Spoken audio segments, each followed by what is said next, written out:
अ, आता सर गेले 15-20 वर्षापासून तुम्ही या क्षेत्रामध्ये काम करताय.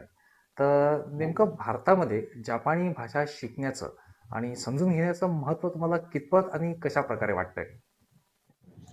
बघा कसं आहे, की तुम्ही चांगला प्रश्न केला. हं, जनरली कसं आहे, की विद्यार्थ्यांमध्ये एक चाकोरीबद्ध शिक्षण घ्यावं वाटतं तेव्हा. समजा कोणी बँकिंगकडे जाते, कोणी इंजिनिअरिंगकडे जाते. आता विद्यार्थ्यांनाही बरचसं माहीत नाही आणि तशा प्रकारचा अवेअरनेस जो पाहिजे, तो नाही आहे. सध्या तरी नाही आहे. बरोबर, आहे बरोबर. पुणे मुंबई साइडला आहे. पुणे मुंबईला साइडला आहे. हं, इकडे या विद्यार्थ्यांमध्ये तो अवेअरनेस नाही. तर मी बरेच वर्षापासून ते पण काम करून राहिलो, की सेमिनारच्या माध्यमातून अनेक प्रकारचे सेमिनार कॉलेजला जातो मी. त्यांना पटवून सांगतो, की याच्यामध्ये तुला करिअर आहे, तू करू शकतो आणि बरोबर, तुला बरोबर. जमू शकतं. हो, हो. तुलाही जमू शकतं.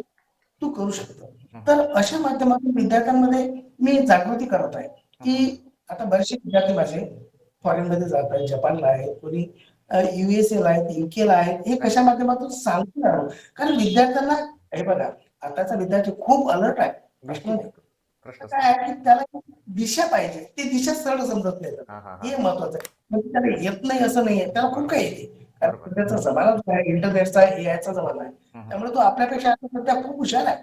बरोबर, पण त्याला पुढचं डेस्टिनेशन पर्यंत कसं जावं, हे त्याला माहित नाहीये. बरोबर, बरोबर.